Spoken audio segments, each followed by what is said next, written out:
IFM News. IFM News. IFM News. Lokal. Nagpalagip ti Provincial Health Office ti publiko sekna na ti panagan-an nada tatang agraira ti dengue.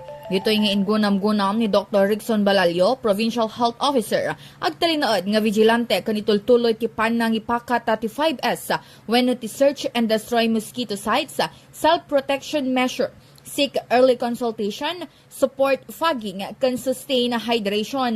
Kabayatan na, inayon na nga iti kaudyan na datos kat umabot iti patagasot o parapul kat talo ti kaso ti dengue iti probinsya nga mawana iti naimaldit api musaya.